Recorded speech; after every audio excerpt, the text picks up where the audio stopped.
तो इससे तो बात नहीं बनती है भाई। सामने वाला अगर समझने को तैयार ना हो तो आपको कुछ तो करना पड़ेगा ना। जो हमारी सरकार ने इस बीच में एक प्रेस कॉन्फ्रेंस में कहा कि शांति नहीं अब रण होगा, तो याचना नहीं अब रण होगा, जीवन जय या कि मरण होगा। तो जब आपको एक बार समझ में आ गया कि भैया काम नहीं बनता, इनको समझाने से बात नहीं बनती है, दुष्ट लोग हैं, बहुत सारे इनके गुट हैं, कोई जैशे मोहम्मद है, कोई लश्कर तैयबा है, इस बार पता लगा कि नया आ गया, टीआरएफ आ गया है, द रेजिस्टेंस फ्रंट आ गया है। बेरोजगार लोग हैं, पढ़ाई लिखाई उस देश में हो नहीं रही है।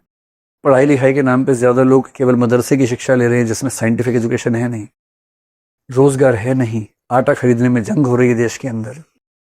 बेरोजगार और अनपढ़ लोगों की फौज जहां भी इकट्ठी होगी वहां बहुत सारे लोग लड़ाकू बनेंगे, सीधी सी बात है। ये बात वहां के साथ, अफगानिस्तान के साथ भी ये हुआ, कई देशों में ऐसा हुआ है।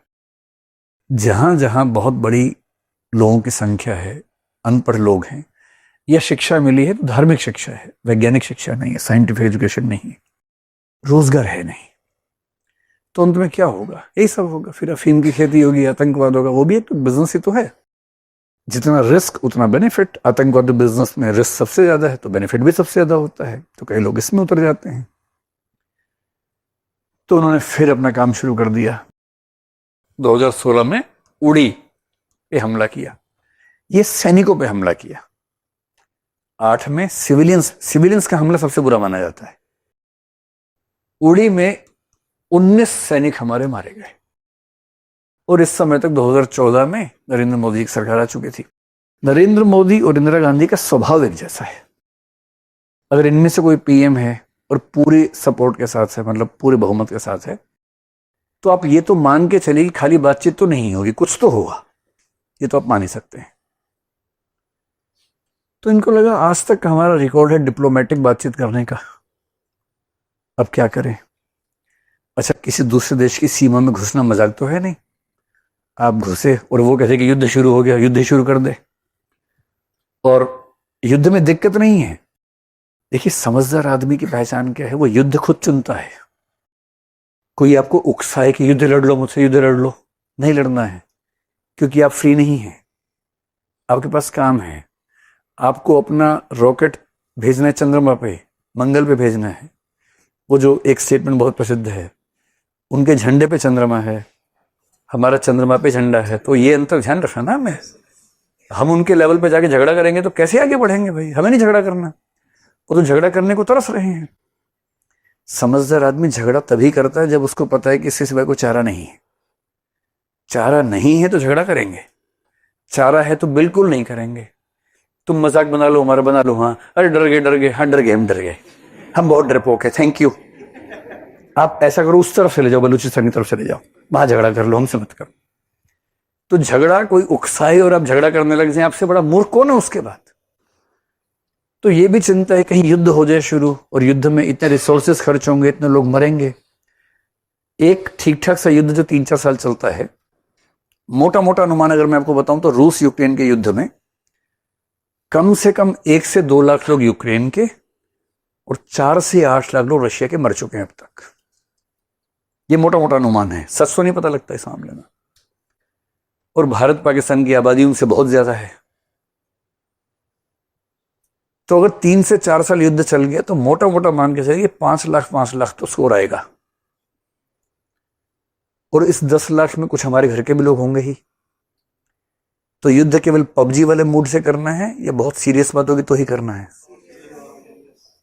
एकदम सूत्र साहिब लुधियानवी में बता गए हैं, हम अमन चाहते हैं मगर जुल्म के खिलाफ, गर जंग लाजमी है तो फिर जंग ही सही।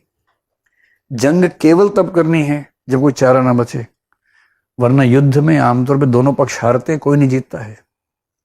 युद्ध कौन जीता? कोई नहीं जीता, ये भी हारे वो भी हारे। ये 5 लाख लोग हारे, ये 4 लाख लोग हारे, और कह रहे कि जीत गए। हमारा कम नुकसान हुआ तो हम जीत गए। अरे, इसे युद्ध केवल तब करना है जब कोई चारा ना बचे, और करना है तो फिर टूट के करना है।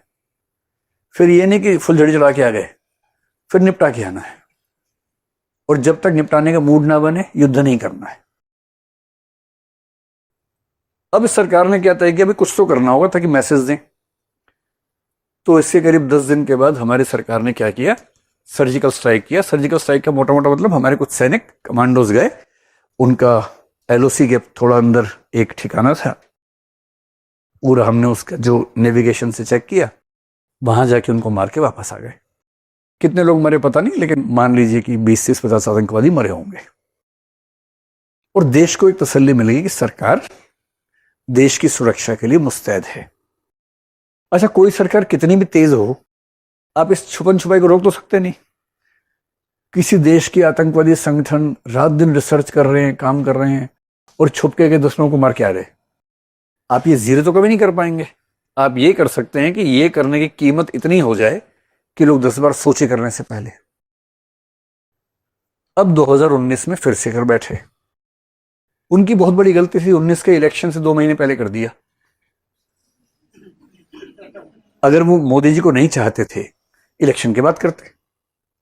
पहले करोगे, वो एक्शन लेंगे तो जनता और समर्थन में आ जाएगी। तो पुलवामा में उन्होंने क्या किया, एक बस जो कि सीआरपीएफ की थी, 40 लोग हमारे अर्धसैनिक बलों के, पैरामिलिट्री फोर्स के मरे। उस बहुत बड़ा हादसा था। एक ही आदमी ने किया, अपनी कार में बहुत सारा क्या बोलेंगे एम्यूनेशन भरा और जाके टक्कर मार दी। अब ये तो बहुत बड़ी त्रासदी है। अब सरकार को क्लियर था कि जो पिछली बार किया है उससे कुछ बड़ा करना होगा। पिछली बार हम केवल एलओसी के थोड़ा सा अंदर घुसे थे, पीओके के अंदर थे। आप समझते हैं ना एलओसी क्या है, पीओके उसके बाद मेन पाकिस्तान आता है।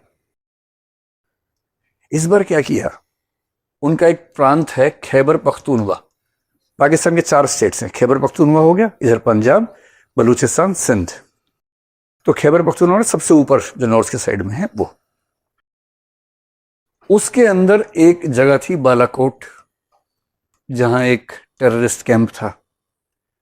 आप कह सकते हैं कि हमारे बॉर्डर से लगभग 50 किलोमीटर के एरियल डिस्टेंस पे था। और अब भारत ने क्या किया, अपने हवाई जहाज भेजे, शायद 12 हवाई जहाज भेजे, और बालाकोट के टेररिस्ट कैंप पे बमबारी की। और भारत का मानना है कि वहां करीब 400 टेररिस्ट मरे थे। इनका तो तथ्य कभी सामने आता ही नहीं, एग्जैक्ट डिटेल्स आते नहीं है। भारत का मानना ये था। पिछले वीडियो रिकॉर्डिंग करवाना भूल गए थे तो लोगों ने कहा प्रमाण दो प्रमाण दो। इस बार सरकार ने वीडियो कैमरा साथ भेज दिया था कि भैया ठीक से पूरा विजुअल्स लेके आना, कलर्स भी लेके आना, ब्लैक एंड व्हाइट भी नहीं, कलर से साथ। अब ये कितना बड़ा स्टेप है। आप किसी देश के 50 किलोमीटर के अंदर, और ये पीओके नहीं है, ये असली पाकिस्तान है, किसी देश की सीमा के अंदर एक टेररिस्ट कैंप पर हमला कर रहे हैं 12 विमानों के साथ, और 400 वहां के लोगों को मार दिया है। दम तो चाहिए इसके लिए, मजाक तो नहीं है। तो हमें ये लगा कि इसके बाद चीजें ठीक हो जानी चाहिए। हालांकि ये लगना मूर्खता है, जब भी आपको लगे, अगर अभी भी लग रहा है कि ये कुछ नहीं होगा तो भी ये भोलापन है। अब 2025 में जो घटना घटी है पहलगाम में, उसमें इन्होंने 26 सिविलियंस को मारा है। तो मैंने पहले कहा सिविलियंस को मारना ज्यादा सीरियस बात है। सेना पैरामिलिट्री के बीच में झड़प होती है, वो बुरी बात है, लेकिन वो होता है देशों के बीच में, कभी कभी होता है। सिविलियंस को मारना ये बदतमीजी है।